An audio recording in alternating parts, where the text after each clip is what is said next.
Olá, que a graça e a paz do nosso Senhor Jesus Cristo esteja com você que nos assiste.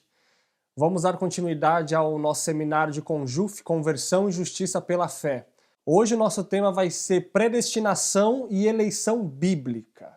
Nós vamos analisar este tema hoje, pois é um tema que existem duas escolas de pensamento e segundo a visão que você tiver, isso vai afetar diretamente o assunto de justiça pela fé, conversão e justiça pela fé. Quais são as duas escolas de pensamento que existem sobre o tema da predestinação? O calvinismo e os arminianos. O calvinismo hoje, diga-se de passagem, é o pensamento mais aceito no mundo cristão tradicional hoje. E os arminianos também têm bastante adeptos, porém muito menor do que os calvinistas. Eu não queria que vocês pensassem que o calvinismo é apenas o que eu vou apresentar aqui hoje. Eu apenas vou apresentar a visão sobre a predestinação. O calvinismo ele é muito amplo, ele abrange muitas visões, é muito profundo o calvinismo. Eu vou aqui apresentar os 5 pontos do calvinismo e os 5 pontos dos arminianos. Calvino, João Calvino, todos conhecem, um dos reformadores, também foi contemporâneo de Martim Lutero. Ele tinha algumas ideias sobre a predestinação, um pouco diferente até mesmo da Igreja Católica. Ele herdou alguns pensamentos de Agostinho. Agostinho, monge católico, ele tinha alguns pensamentos sobre a predestinação, porém a Igreja Católica não aceitou esses pensamentos. Cortou num concílio de Orange, não foi aceito esses conceitos, mas Agostinho ele está entre um dos teólogos mais influentes da Igreja Católica. Na Holanda, na Igreja Reformada da Holanda, existia um teólogo chamado Jacobus Arminius. Ele tinha algumas dificuldades ao ler as Institutas de João Calvino sobre o tema da predestinação. E ele ficava confuso, ele não aceitava muitas coisas e ele começava a ensinar os seus alunos. Ele era professor de uma faculdade de teologia da Igreja Reformada na Holanda e ele ensinava algumas coisas para os seus alunos diferente do ponto de vista de predestinação do calvinismo. E muito tempo depois, né, o pensamento arminiano que temos hoje, o pensamento calvinista, eles são posteriores a esses dois homens, né? O calvinismo surgiu posterior. O calvinismo surgiu depois de João Calvino, os seus discípulos, né, sintetizaram os seus ensinamentos e formaram o pensamento calvinista, e de igual modo aconteceu com Armínio. E em 1610, alguns alunos da Faculdade de Teologia da Holanda, eles pegaram ensinamentos de Armínio, sintetizaram ali e apresentaram para os teólogos da Holanda, que eles eram calvinistas, né, fortemente calvinistas. E eles ficaram conhecidos como os remonstrantes. A remonstrância foi um pedido, olha, considere estes pontos, considere, revisem, porque a igreja pode estar equivocada. Então muitos teólogos se reuniram, pegaram ali os argumentos dos seguidores de Armínios, e estudaram, e após a reunião de vários teólogos calvinistas, eles se reuniram ali, e em 1618 e 1619 ocorreu o que ficou conhecido como o Sínodo de Dort, que foram reuniões ali, foram várias reuniões com vários teólogos, não só da Holanda, mas ali de vários países da Europa ali, que tinham a igreja reformada, a igreja calvinista, para considerarem os argumentos dos seguidores de Armínios. Eu queria ler aqui quais eram os argumentos dos seguidores de Armínios. Eram 5. E depois os calvinistas refutaram esses 5 e isso ficou conhecido como os 5 pontos do calvinismo e os 5 pontos dos arminianos. Ponto número 1. Depravação total. Os arminianos, eles criam e creem que após a queda, ao Adão e Eva terem provado do fruto, terem desobedecido a Deus, o homem, após isso, ficou totalmente depravado. Nós estudamos isso na palestra anterior, que realmente o homem ele não tem nada de bom mais em si, ele era inclinado à lei de Deus, ele era inclinado ao bem, porém, depois que pecou, ele ficou inclinado ao mal. Então não há nada de bom mais no homem. Ele não conseguiria mais chegar perto de Deus sem que Deus intervisse. E neste ponto, arminianos e calvinistas concordam, mas também é o único ponto, é a depravação total. Ponto número 2, eleição condicional. Os seguidores de Armínios, eles afirmam o seguinte, que a eleição ela é condicional. Existem condições para você ser um eleito de Deus. Deus ele não apenas elege assim qualquer um, isso é segundo ponto dos arminianos. Deus não pega qualquer um, eu vou elegê-lo, né? Eu vou escolhê-lo segundo a minha vontade e tal, sem que o indivíduo decida por si. Então, para os arminianos, a eleição ela é condicional, ela tem condições, existem condições para você ser um eleito de Deus. Existe uma palavra-chave para entender os 5 pontos dos arminianos e uma palavra-chave para entender os 5 pontos dos calvinistas. A palavra-chave que eu acho que os arminianos mais gostam é a presciência de Deus. Deus elege segundo a sua presciência para os arminianos. Já para a palavra-chave, a palavra que os calvinistas, na minha opinião, mais gostam, é a soberania de Deus. Deus é soberano e faz tudo o que lhe apraz e tudo o que ele quer. Vamos seguir no terceiro ponto, né? Já vimos o primeiro ponto, depravação total. Segundo ponto, eleição condicional. Terceiro ponto apresentado pelos seguidores de Armínios, ilimitação na obra expiatória de Cristo. O que isso quer dizer? Que Cristo morreu por todos, sem exceção. Ele não apenas morreu por um grupo separado, para apenas algumas pessoas escolhidas segundo a vontade de Deus. Não, Deus, segundo esse terceiro ponto apresentado pelos arminianos, Deus enviou seu Filho unigênito para morrer por todos, aqui no Brasil, na China, no Peru, independente da classe, da cor, do gênero, Deus morreu por todos. Não existe um grupo limitado. Quarto ponto, graça preveniente e irresistível. O que isso quer dizer? Que Cristo ele elaborou a graça, né, antes mesmo da fundação do mundo, e essa graça ela é prévia. Ela existe mesmo antes do pecador sequer saber que Cristo existe. Aquela graça ela já existe para ele e ela é irresistível. Ele pode dizer não para a graça, ele pode resistir ao chamado do Espírito Santo. O Espírito Santo pode chamá-lo, pode convidá-lo e ele pode escolher: não, eu não quero, eu prefiro seguir este caminho e não atender à graça de Deus. Quinto ponto e último que os seguidores de Armínios proporam foi a possibilidade de apostasia. Isso é a consequência do quarto ponto. Se a graça é irresistível, se eu posso dizer não a Deus, então eu também posso me perder. Né? Eu posso... a possibilidade de apostasia total e perdição eterna. Os seguidores de Armínios, quando proporam, né, os seguidores primitivos de Armínio, eles tinham dúvidas sobre esse quinto ponto. Eles disseram, né, ali na remonstrância que este quinto ponto ainda merecia mais estudos.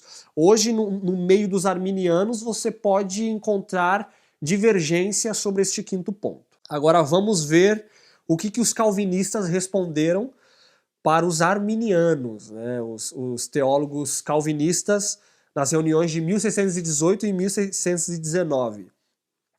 Primeiro ponto, depravação total, eles concordam, né, não vou me prender muito nesse ponto, eles concordam com os arminianos. O homem está totalmente perdido por si só, né, ele não consegue buscar a Deus, não há nada de bom nele. E consequentemente a isso, né, isso é o pensamento calvinista. Segundo ponto, eleição incondicional. Porque se o homem ele está incapacitado, ele está totalmente depravado, então ele não consegue escolher por si mesmo. Ele não consegue buscar a Deus e dizer, eu quero ser salvo. Isso é o pensamento calvinista. Então, já que eu estou totalmente depravado, se Deus, na visão calvinista, deixasse com que o homem escolhesse, deixasse com que a eleição fosse condicional, nenhum homem iria se salvar, porque ele é totalmente depravado, ele não iria escolher o bem. Então, a eleição é incondicional. Independente se o homem quer ou não, ele é um eleito. Isso é calvinismo, né, no ponto de vista da predestinação. Terceiro ponto, limitação na obra redentora de Cristo. Cristo morreu para os eleitos somente. Isso que os calvinistas argumentam. Cristo, ele não morreu apenas, não é ilimitada o sangue expiatório de Cristo. Eles argumentam o seguinte, se Cristo morresse por todos, uma vez que eu posso negar o sacrifício de Cristo, eu tornaria esse sacrifício vão. Então Cristo morreu em vão. Então, no ponto de vista calvinista, Jesus morreu pelo mundo inteiro em que sentido? Não eficazmente, que Deus vai salvar todos, mas que há poder para salvar todos se ele quisesse salvar. Então, este é o terceiro ponto do calvinista. E Cristo morreu para um grupo seleto, apenas para os eleitos. Quarto ponto, graça irresistível. O que seria a graça irresistível? O contrário da graça resistível dos arminianos. Deus, ele chama o pecador o eleito, né? Uma vez que Cristo só morreu para os eleitos, então a graça também é só para os eleitos, é para um grupo limitado de pessoas, não é para todos. Então Deus chama aquele eleito e ele, nem os calvinistas conseguem explicar isso. Os calvinistas dizem que é uma obra, digamos, maravilhosa de Deus pela graça, que é a graça irresistível. Deus chama o pecador de uma forma tão assim sublime que ele não consegue dizer não e vai. E não consegue dizer não a Deus. Então isso é a graça irresistível. E eu não sei como explicar isso, né? Para o calvinista é tão irresistível e sublime que ele vai por livre e espontânea vontade. Mas como que ele pode ir por livre e espontânea vontade, né? Se é só por... Eu não entendo muito bem, enfim, mas vamos para o quinto ponto. Perseverança dos santos.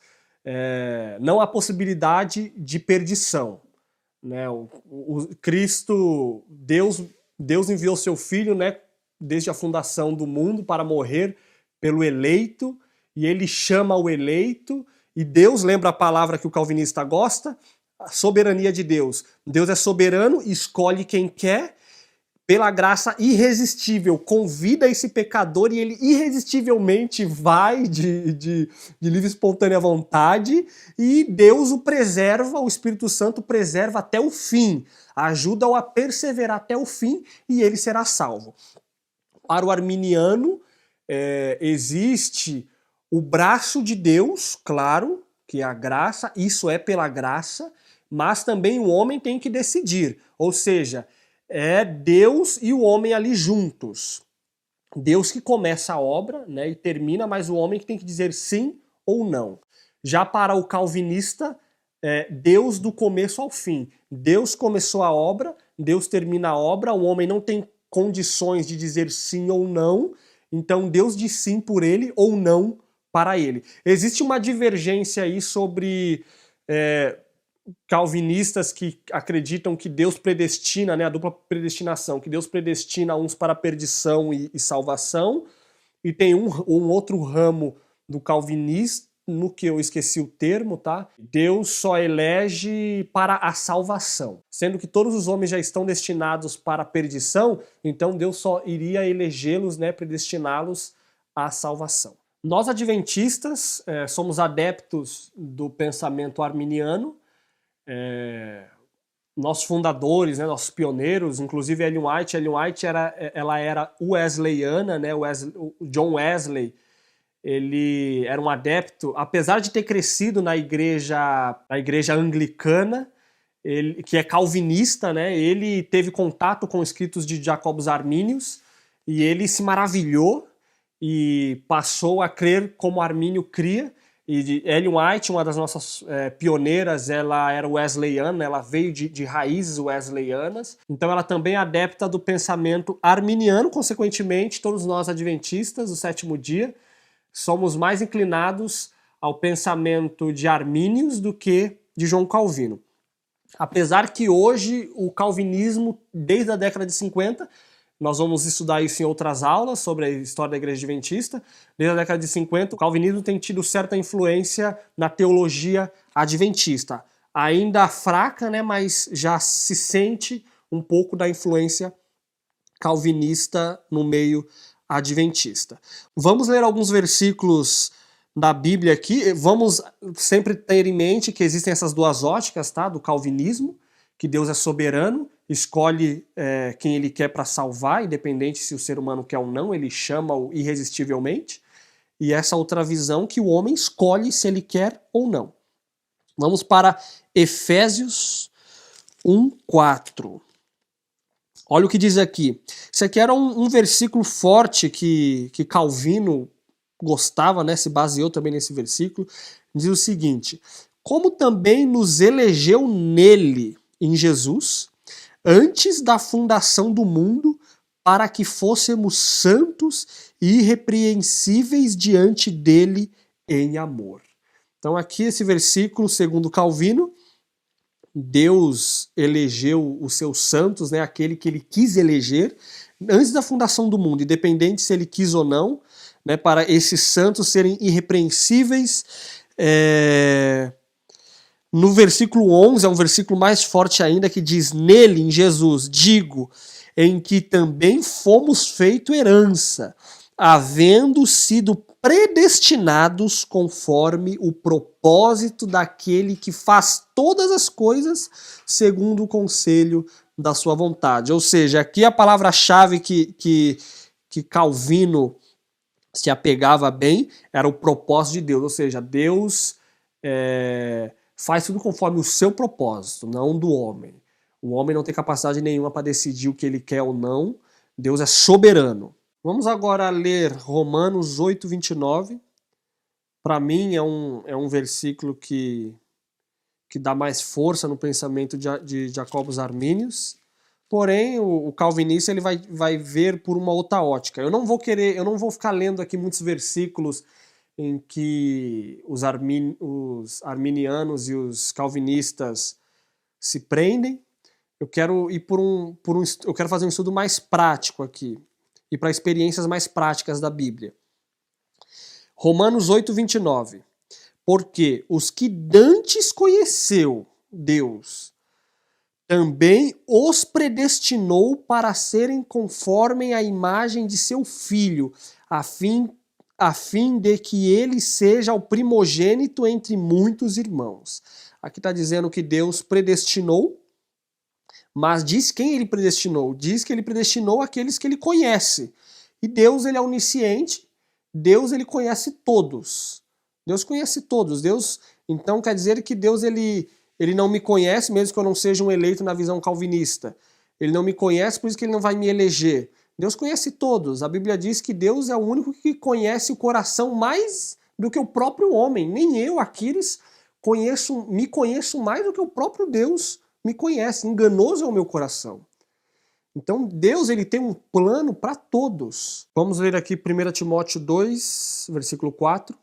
Aqui diz o seguinte, que quer Deus, né? Deus quer que todos os homens se salvem e venham ao conhecimento da verdade. Para mim esse versículo dá muita força ao pensamento de Armínios, que tem essa palavrinha aqui, ó, quer. Diz que essa é a vontade de Deus. Qual é a vontade de Deus aqui? Que todos os homens se salvem. Então Deus quer. Isso diverge do pensamento de Calvino, esse versículo aqui, porque Calvino, ele diz que Deus quer sim, Deus é soberano, mas ele quer o quê? Salvar alguns apenas. Mas esse versículo diz o quê? Que ele quer, e ele quer o quê? Que todos os homens se salvem e venham ao conhecimento da verdade. Meus irmãos, para mim esse assunto de eleição, existe uma palavrinha muito chave, aqui uma perguntinha aqui muito chave que Josué fez para os israelitas. Olha o que Josué perguntou para o povo. Porém, se vos parece mal aos vossos olhos servir ao Senhor, escolhei hoje a quem sirvais. Quando se trata de eleição, essa é a pergunta para mim que assim é muito importante. Quem você quer servir? Escolha. Essa é a palavra que temos visto, acho que já há 3 palestras seguidas. Escolher, decisão, o poder da escolha, o poder de decidir. Deus não decide por nós. E eu não, como eu já disse, eu não vou ficar me prendendo em versículos que os calvinistas usam e versículos que os arminianos usam também.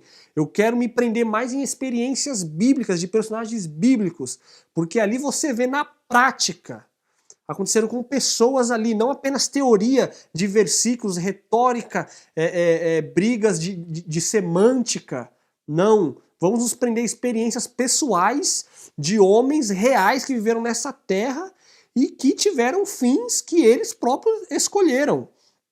Então, Josué diz o seguinte: escolha hoje a quem você quer servir. Escolha hoje. No pensamento calvinista, consequentemente, se você abraça o calvinismo extremado, né, os cinco pontos do calvinismo, né, os 5 pontos de Dort, você vai chegar a uma conclusão. Uma vez salvo, salvo para sempre. Por quê? Porque se a salvação ela é dada, segundo o calvinismo, ela não pode ser perdida. E Deus, segundo o 5º ponto do calvinismo, Deus ele preserva o santo até o fim. Então, uma vez que ele deu essa salvação, ele vai preservá-lo até o fim, e ele é soberano, a salvação é 100% Deus, do começo ao fim, então ele escolhe e ele salva, ponto. Então, para o calvinista, uma vez salvo, né, já que apenas o eleito é salvo, ele está salvo para sempre. Mas vamos ver na prática de personagens bíblicos. Para o calvinismo também, naqueles 5 pontos, o Espírito Santo ele só vai trabalhar, ele só vai oferecer a graça, convidar, chamar aquele que é eleito. Porque Cristo morreu apenas pelo eleito. Lembra que para o calvinista a obra expiatória de Cristo é limitada, ele morreu por alguns apenas. Então, se ele morreu por alguns apenas, o Espírito Santo só vai fazer o convite da graça irresistível para os eleitos. Entende? Então, o Espírito Santo não vai perder tempo com quem não é eleito. Não faz sentido Deus ficar chamando o Aquiles, vem Aquiles, vem Aquiles. Se o Aquiles é um perdido, é alguém que ele próprio não deseja salvar. Alguém que ele não deseja colocar ali no quadro, no rol dos eleitos. Né? Então, o Espírito Santo não vai chamar aquele que não é um eleito, aquele que Deus não quer.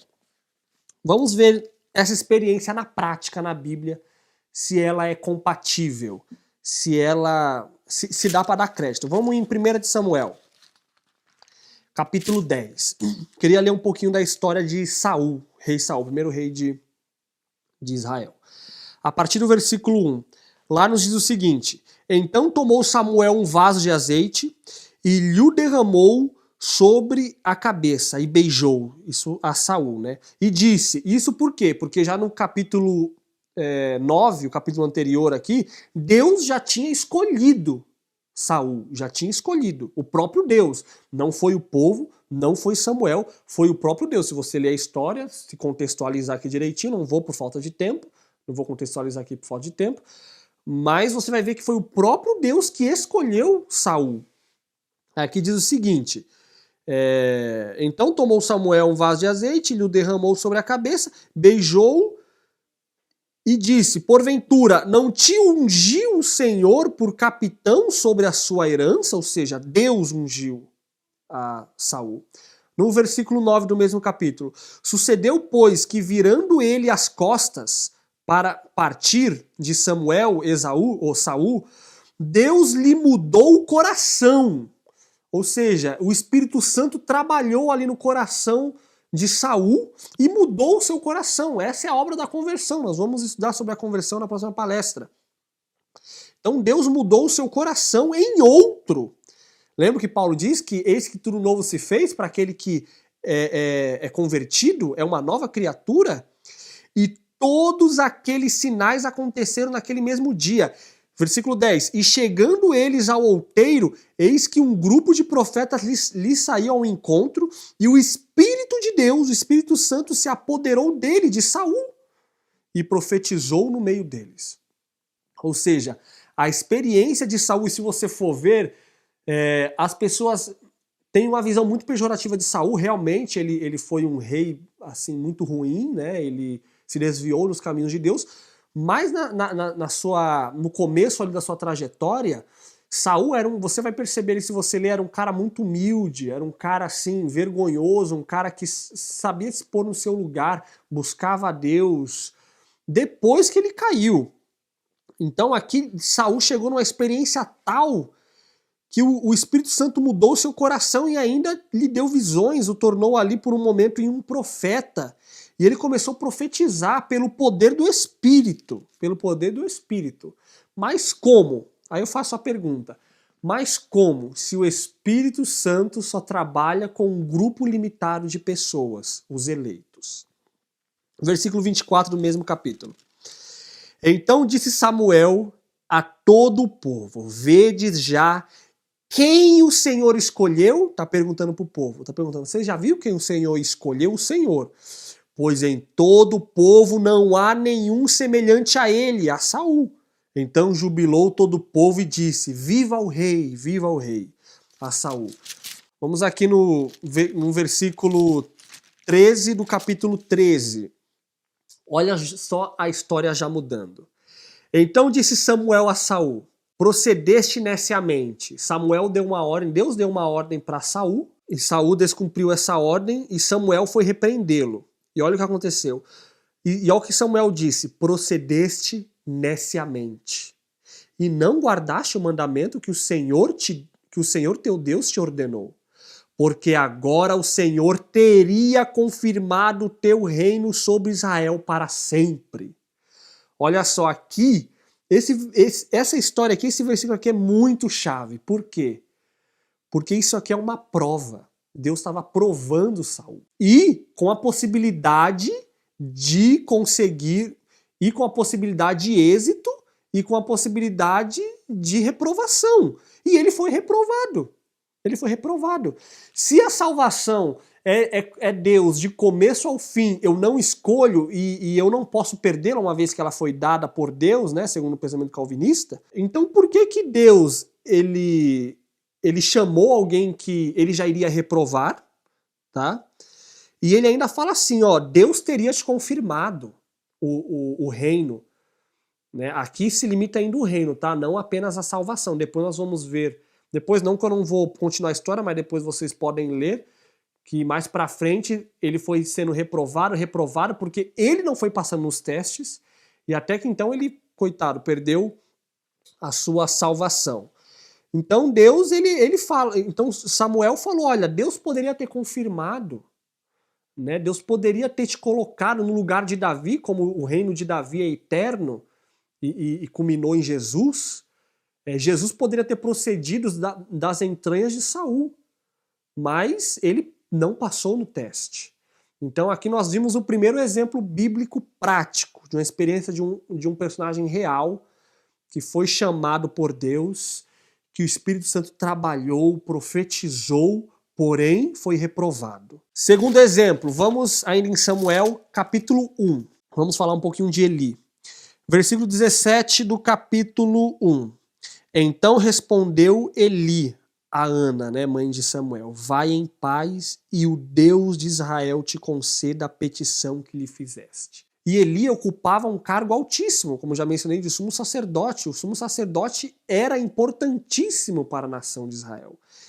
E ele era um homem de Deus. E ele aqui até abençoa, né, a Ana e fala, olha, que Deus te conceda a tua petição. Vamos para o versículo 25 do mesmo capítulo. E degolaram o bezerro, Ana e seu marido, e trouxeram o menino a Eli, porque ela fez a promessa, todos sabem, né, que se ela tivesse um filho, traria o menino para o santuário. E disse ela, meu senhor, a Eli, viva a tua alma, meu senhor.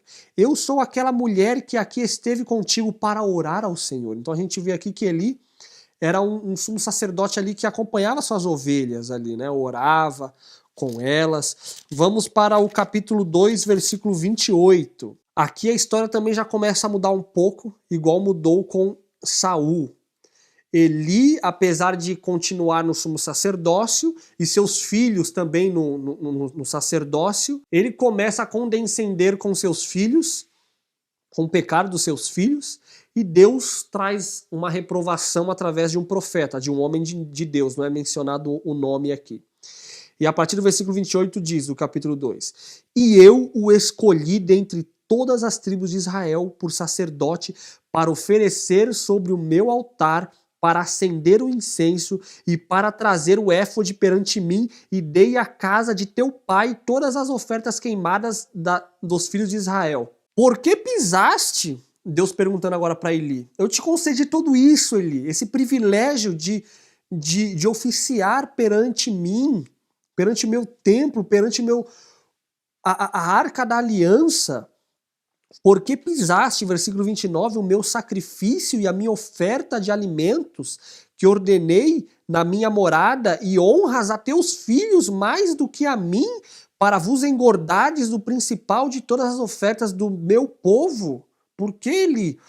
Agora olha a sentença. Portanto, diz o Senhor de Israel, na verdade tinha falado eu, que a tua casa e a casa de teu pai andariam diante de mim perpetuamente.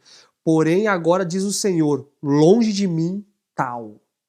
Ou seja, Deus fez uma promessa para Eli e depois Eli não honrou essa promessa e ele falou, olha, Eli, eu disse isso agora, ó, longe de mim, chega.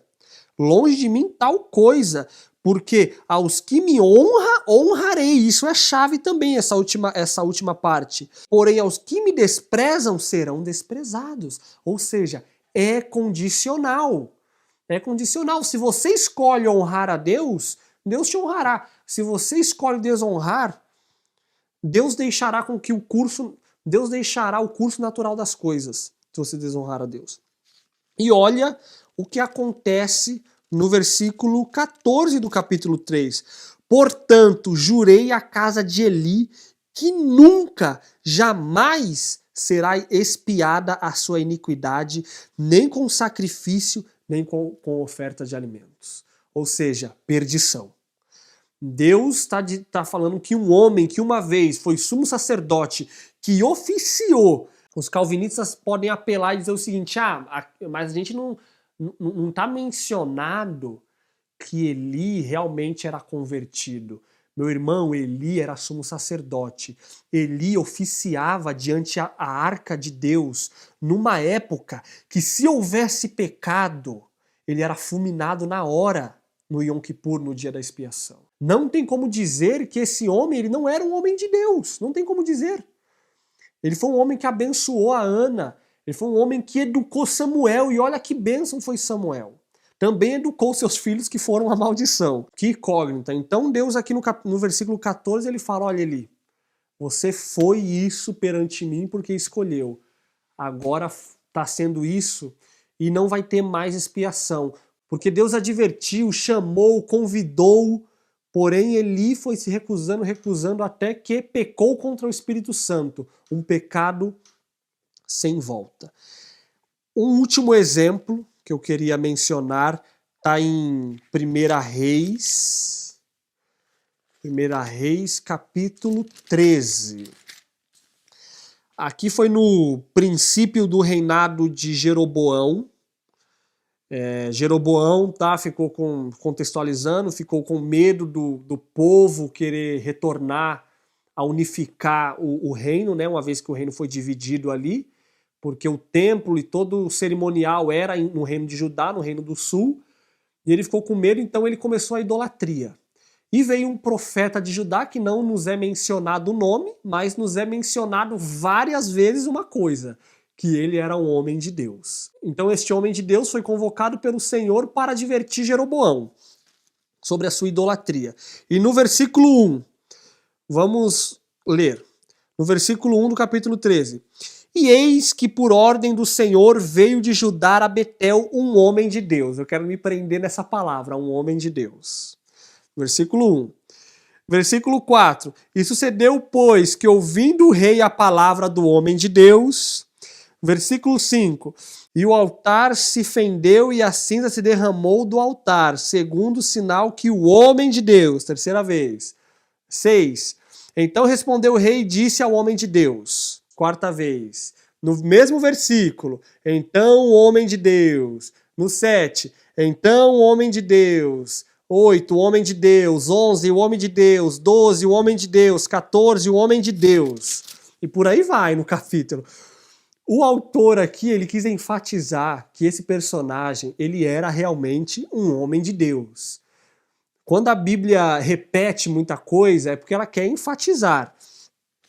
E até que conhecemos a história, um profeta mentiroso, um profeta velho, convidou esse homem de Deus para se banquetear, e Deus falou, olha, não pare em nenhum lugar, não coma, não beba e nem volte pelo caminho que você foi. Né? E ele falou para o rei Jeroboão quis convidar ele, não, até que esse profeta convidou, ele também falou não, porém ele foi persuadido por esse profeta e falou, não, Deus disse isso e isso. Né? E ele foi persuadido, e ele se convenceu então que era para ficar sem o assim diz o Senhor, Deus não revelou para ele, mas a boca daquele profeta mentiroso disse. E olha o que aconteceu. Então, Deus falou por aquele profeta agora mentiroso, né? Deus usa até uma mula, não pode usar um profeta mentiroso, né? Aí olha o que o profeta mentiroso disse. E clamou ao homem de Deus, de novo falando o homem de Deus, que viera de Judá, dizendo, assim diz o Senhor, porquanto fostes rebelde, ou seja, eu te falei uma coisa e você tinha que seguir aquela coisa, mas você seguiu outra. Você foi rebelde à ordem de Deus e não guardaste o mandamento que o Senhor teu Deus te mandara. Né? Então ele desonrou a Deus. Então o que aconteceu com este homem de Deus? Os leões o comeu. Né? Ele morreu. E por quê? Porque ele decidiu escolher o convite daquele homem ao invés de atender um assim diz o Senhor, um claro diz o Senhor. Vocês também podem achar que foi uma situação assim que Deus agiu de injustiça, mas não foi porque aquele homem tinha luz. A luz, meus amigos, a luz faz toda a diferença. A luz também é uma palavra, o conhecimento é uma palavra que cabe como uma luva quando estudamos sobre conversão e justiça pela fé. A pessoa que tem luz, ela não tem escusas. Ela não tem escusas. Sugiro até que vocês leiam Hebreus 10, 26, né? Lá diz que aquele que peca voluntariamente após ter recebido o conhecimento da verdade, já não resta mais expiação, sacrifício. Então este homem que a Bíblia enfaticamente, até o versículo 21 aqui eu contei 12 vezes que este homem foi chamado de homem de Deus, mesmo após a morte dele, a Bíblia continua mencionando como homem de Deus, o mencionando como homem de Deus. Então realmente a gente consegue ver que existiram exemplos. Eu poderia ter falado aqui também de Balaão. Balaão foi um profeta do Senhor, mas preferiu as riquezas desse mundo e se perdeu. E entre outros exemplos de pessoas que o Espírito Santo trabalhou, Deus convidou, eram pessoas de Deus, mas por um determinado momento eles escolheram seguir outro caminho. Então, na experiência prática desses homens, podemos ver que uma vez salvo, não é salvo para sempre. Olha, volto a me apegar na escolha, no ato de escolher, de decidir. Olha aqui um pouquinho mais para frente, já que já estamos aqui em Reis, 1 Reis 18, 21, diz o seguinte, aquela experiência de Elias, então Elias se achegou a todo o povo e disse, até quando cocheareis entre dois pensamentos? Se o Senhor é Deus, seguiu. Se Baal, seguiu. Então até quando? Decidam-se, escolham. Está nas nossas mãos o poder de escolha. Mesmo que hoje eu seja um homem de Deus, amanhã eu possa não ser. E se hoje eu sou um homem do inimigo, amanhã eu posso deixar de ser e me converter. Como Manassés, por exemplo, um rei super ímpio, Nabucodonosor, também um rei super ímpio. E diga-se de passagem, não era nem judeu. E Deus o chamou, o convidou. Agora eu queria convidar os irmãos a abrir a Bíblia em Ezequiel 18. Nós vamos estudar um pouco mais esse capítulo em outros temas de conversão e justiça pela fé, mas eu queria ler já alguns tópicos aqui. Esse versículo aqui, para mim, na minha opinião, é um dos versículos mais fortes que detona o pensamento, com todo respeito, né, dos nossos irmãos calvinistas. O considero irmãos em Cristo. Devemos respeitar as opiniões, né, as divergências teológicas, enfim. Ezequiel 18. Aqui eu vou ler, mas eu já quero adiantar alguma coisa. Aqui vai trazer a segunda situação, que um homem ele pode ser de Deus, viver assim intensamente com Deus, mas do nada deixar de viver com Deus e praticar injustiça. E da mesma forma, um injusto pode viver muito injustamente e Deus o atrair e ele deixar de ser um injusto. Vamos ler a partir do versículo 20. Eu peço que os irmãos tenham paciência, vai se prolongar um pouco o vídeo, mas é de suma importância nós lermos isto. Vamos lá, versículo 20, do capítulo 18 de Ezequiel. A alma que pecar, essa morrerá. Aqui já nos traz a realidade que é condicional. Se pecar, morre. No contexto de segunda morte, morte eterna. A alma que pecar, morrerá. O filho não levará a iniquidade do pai, nem o pai levará a iniquidade do filho. A justiça do justo ficará sobre ele, e a impiedade do ímpio cairá sobre ele. Ou seja, em outras palavras, a escolha do justo vai cair sobre ele. A escolha do ímpio também vai cair sobre ele. Então, por isso que eu sou mais apegado à presciência de Deus, como os arminianos também gostam, né? E não somente a soberania. Não nego a soberania de Deus, tá? Deus é soberano. Porém, ele não interfere no meu poder de escolha, ele não interfere no meu livre-arbítrio. Entende? A justiça do ímpio, ou a escolha do ímpio e do justo vai cair sobre ele. Versículo 21. Mas, se o ímpio se converter de todos os pecados que cometeu, e não está falando de um eleito aqui, tá? Ele está falando, ou de um predestinado à salvação, ele está falando de um ímpio, de um pecador. Não só pecador da natureza, né? Natureza pecaminosa, mas pecador porque ele escolheu ser. Mas se o ímpio se converter de todos os pecados que cometeu e guardar todos os meus estatutos e proceder com retidão e justiça, certamente viverá, não morrerá. De todas as transgressões que cometeu, não haverá lembrança contra ele, pela justiça que praticou, viverá. 23. Desejaria, olha aqui de novo repetindo o que Paulo escreveu para Timóteo, que a gente leu.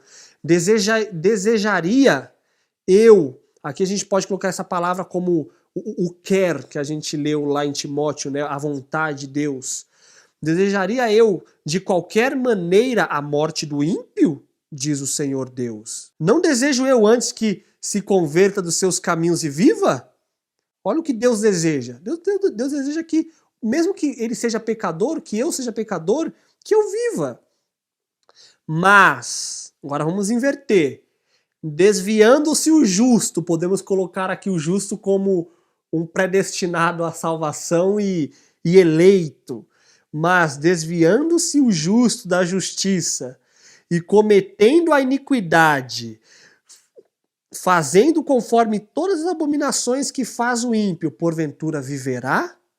De todas as justiças que tiver feito não se fará memória, na sua transgressão com que transgrediu e no seu pecado com que pecou, nele morrerá. Não interessa se eu tive 80 anos de igreja, 100 anos de batismo, 100 anos de banco lá de membro, de membresia cristã, não interessa. Se por um momento eu decidi nesses 100 anos de conversão e por 2 dias decidir seguir a Satanás, Deus não fará lembrança, é muito importante isso, Deus não fará lembrança do que eu fiz no passado, mas Deus fará lembrança do que eu fiz hoje. do que eu fiz hoje. Por isso que o chamado de Deus é hoje. A graça de Deus é hoje. A graça preveniente, ela é prévia. Ela está aqui disponível a mim, a nós. Hoje eu posso ser um agraciado por Deus e amanhã não. Simples assim. Vamos para o versículo 26. Desviando-se o justo da sua justiça, ele vai redundar porque é tão importante, eu vou ler mesmo assim, que é muito importante isso. Desviando-se o justo da sua justiça e cometendo iniquidade, morrerá por ela, mesmo que seja justo, mesmo que ele foi justo, porque uma vez que ele cometeu, ele deixou de ser justo, cometeu a injustiça, ele deixou de ser justo. Desviando-se o justo da sua justiça e cometendo iniquidade, morrerá por ela. Na iniquidade que cometeu, morrerá. Não interessa, Deus vai fazer lembrança. Mas convertendo-se o ímpio da impiedade que cometeu e procedendo com retidão e justiça, conservará este a sua alma em vida, pois que reconsidera e se converta de todas as suas transgressões que cometeu. Olha que interessante essa palavra. Pois ele reconsiderou. Falou, opa, eu estou andando por um caminho mau. Vou reconsiderar isso aí, vou avaliar isso aí. Pois que reconsidera e se converte de todas as suas transgressões que cometeu, certamente viverá, não morrerá. Olha o versículo 30. Portanto, isso aqui é chave, meus irmãos, eu vos julgarei cada um conforme os seus caminhos, ó casa de Israel, ó povo que me escuta, ó Aquiles, ó Rafa, diz o Senhor Deus. Olha só isso aqui. Tornai-vos e convertei-vos de todas as vossas transgressões, e a iniquidade não vos servirá de tropeço. Ou seja, ele fala, torne, decida, escolha, lançai de vós todas as vossas transgressões. Isso é um ato humano. Deus, ele começa a boa obra em nós e ele termina.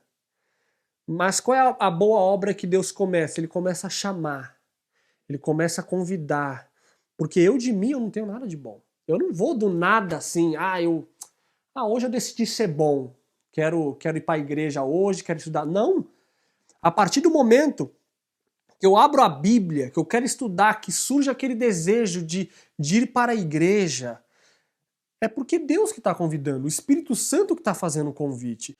A senhora Ellen White tem uma citação que diz que todo desejo louvável, todo ato bondoso que o homem pode exercer, fazer, cumprir, procede do Senhor. Mesmo que eu seja um bêbado, um drogado, uma pessoa que está na lama do pecado.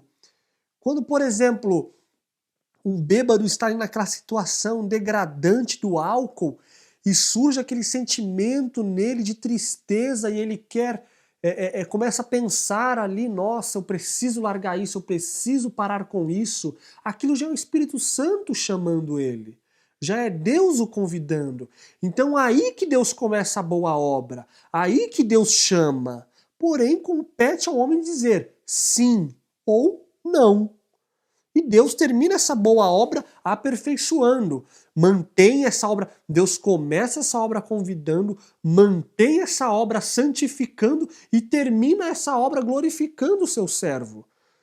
Então Deus, ele começa e termina a boa obra. Às vezes os calvinistas, ele acusa os arminianos dizendo que o arminiano ele não é salvo pela graça, ele é salvo por si. Porque já que é ele que decide sim ou não, então a salvação procede dele. Mas não, a salvação procede de Deus, ele apenas tem o direito de escolher. Deus, ele dá o direito de escolher. Né? Nós poderíamos entrar em vários âmbitos nessa questão. Nós poderíamos transcender até a terra e ir para o céu. Lúcifer, um ser glorificado. Quantos milênios aquele ser deveria estar... Quando a gente lê ali em Ezequiel e Isaías que diz que ele era um anjo cobridor, essa expressão quer dizer que ele estava ali assistindo diante da lei de Deus. Ele estava ali diante da Shekinah, diante do Deus Pai. E aquele ser decidiu, mesmo em toda a gloriosa... mesmo em todo o glorioso céu, escolher não cumprir a vontade de Deus.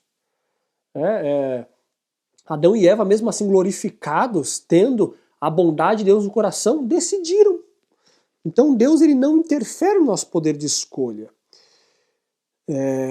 31 eu li, mas vou ler de novo. Lançai de vós todas as vossas transgressões com que transgredistes e fazei-vos um coração novo e um espírito novo. Pois por que razão morrereis, ó casa de Israel? Deus está falando, meus filhos, eu desejo que todos se salvem, porque você não estaria perguntando por que morrereis, eu não estaria perguntando, já que ele elege alguns e esse grupo certamente vai ser salvo. Não faria sentido ele fazer essa pergunta. Não faria sentido. Versículo 32. Porque não tenho prazer na morte do que morre, diz o Senhor Deus. Convertei-vos, pois, e vivei. Essa é a vontade de Deus. Lucas 16:16 nos traz um princípio. O que eu vou comentar aqui não é salvação pelas obras, tá? É salvação por meio da fé, se você escolher, se você decidir. Lucas 16:16 diz o seguinte, Jesus falando, a lei dos profetas duraram até João. Desde então é anunciado o reino de Deus. E todo homem faz o quê? Faz o quê? Emprega força para entrar nele. Mateus, comentando o que Jesus disse aqui, ele usa a palavra violência. E todos fazem violência para tomar o reino dos céus. Ou seja, pode dizer que essa violência, essa força, é a escolha, é a decisão. Porque temos dois campos aqui chamando, né? O de Satanás e o de Deus. E eu estou ali naquele meio. Será que escolho a Satanás? Será que escolho a Deus? O pastor Bulhão ele até ilustra muito bem em um dos livros dele, dizendo que existem dois lobos, né? Duas feras ali, ou dois animais. E eu decido a qual desses animais eu vou alimentar. E uma vez que eu alimento, vamos supor, o lobo branco, e o lobo marrom eu não alimente, se eu colocar aqueles dois lobos ali para confrontar, o bem alimentado vai ganhar do desnutrido. Então nós escolhemos a quem nós vamos alimentar, a que pensamento, a que inclinações nós vamos alimentar mais. Nós escolhemos quais tendências e inclinações vamos alimentar. Então nós poderíamos encaixar a escolha também aqui, ó, fazer força. Existe um esforço também, angústia de Jacó, nós vamos estudar sobre isso. Talvez o Silverino já comentou alguma coisa sobre a angústia de Jacó em algum dos seus vídeos. O ser humano se angustia, né? Luta com Deus em oração, em comunhão. Daniel passou 21 dias lutando ali em oração com Deus para Deus lhe dar a interpretação das profecias. Então existe uma luta voraz, existe a escolha do homem sim, está nas nossas mãos, meus irmãos. Lá em 1 Pedro 1 é um versículo que eu gosto muito quando se trata desse assunto de eleição e que os arminianos também gostam. Eu sou um arminiano por herança, né? As nossas raízes teológicas são wesleyana e John Wesley se baseava muito nos ensinos de Jacobus Arminius. Capítulo 1, versículo 2 de 2 Pedro. Olha o que Pedro escreve. Eleitos segundo a presciência de Deus. Então, na minha opinião e na opinião dos arminianos, quando os autores bíblicos mencionam predestinação, eleição, nós não podemos correr disso, tá? Mesmo que eu não creia que seja Deus que escolhe independente da decisão do homem, tá? Nós não podemos correr disso, porque a Bíblia, Paulo e Pedro, eles comentam bastante, né? Existem bastante versículos que usam a palavra os eleitos, a eleição, os predestinados, né? Então nós não podemos correr disso. Então eu me baseio nesse versículo. Quando alguém fala, mas e quando Deus predestina ou elege alguém? Deus predestina segundo o que Pedro diz aqui? A presciência de Deus. Segundo a sua presciência. Deus vê o final antes do começo. Deus, ele sabe se o Aquiles vai se perder ou não. Então ele pode com categoria hoje dizer aqui, ó, o Aquiles é um eleito meu. Um predestinado para a salvação. Não porque eu predestinei ele sem o consentimento dele, mas porque eu já vi. Eu sou onisciente. Então eu já vi que ele será salvo. Simples assim. 1 Coríntios, leia esse último versículo, porque já ficou muito extenso. 1 Coríntios capítulo 10, versículo 13, é muito comum, né, esse versículo. Eu amo esse versículo, diz o seguinte: não veio sobre vós tentação senão humana, mas fiel é Deus que não vos deixará tentar acima do que podeis. Antes, com tentação, dará também o escape, para que possais suportar.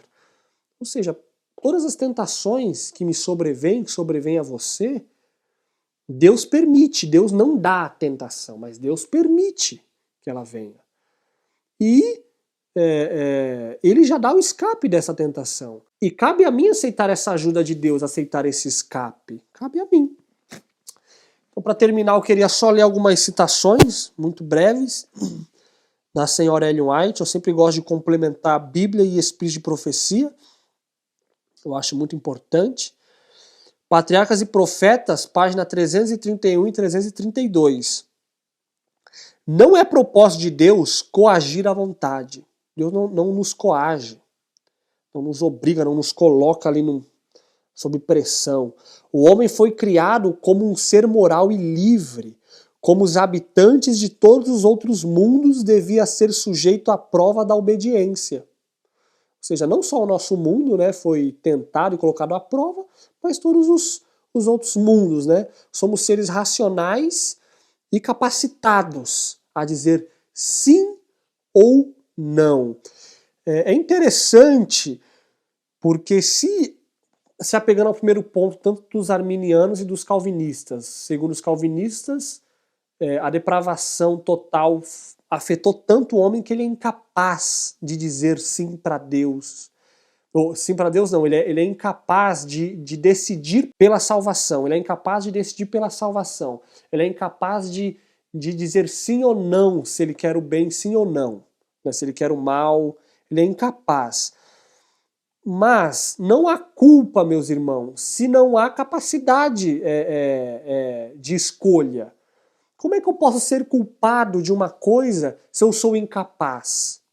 Eu posso culpar, por exemplo, se uma pessoa debilitada mentalmente, uma pessoa especial, derruba, quebra um copo, quebra alguma coisa de valor, eu posso culpá-la?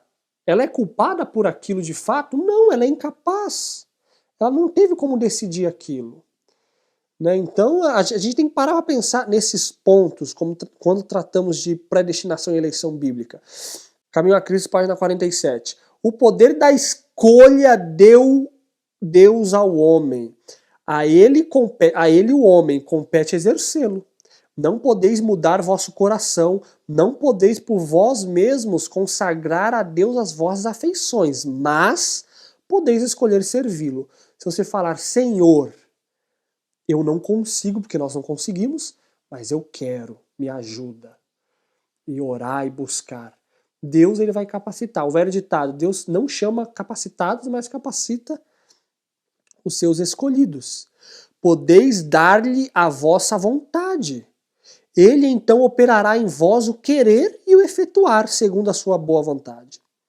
Deus, desse modo, toda a vossa natureza será levada sobre o domínio do Espírito de Cristo. Vossas afeições centralizar-se-ão nele, em Cristo. Vossos pensamentos estarão em harmonia com ele. A Ciência do Bom Viver, página 93. Deus não domina a nossa mente sem nosso consentimento, mas toda pessoa é livre para escolher o poder que deseja domine sobre ela. Última citação, o desejar de todas as nações, página 258. Todo homem é livre para escolher que poder o regerá. Como dizia os reformadores, não podemos evitar com que passarinhos sobrevoem nossa cabeça, mas podemos evitar que eles façam ninho sobre elas. Então está em minhas mãos decidir qual poder vai se dominar sobre mim, se o bem ou se o mal. Com tudo isso que vimos e estudamos, encorajo que vocês se aprofundem mais nesse assunto, porque é de extrema importância, porque se eu acho que Deus vai me salvar a despeito das minhas escolhas, isso é grave. Isso é gravíssimo. Independente do que eu fizer, Deus vai me conservar e vai me chamar irresistivelmente, sabe lá como, nem os calvinistas sabem explicar isso, como que a graça é tão irresistível assim, sem que ela seja, sem que seja um meio de coagir o homem, né? Então eu encorajo que os irmãos estudem mais sobre o assunto. Eu dei só uma palhinha, esse assunto é muito profundo, então que Deus nos abençoe e até o nosso próximo encontro.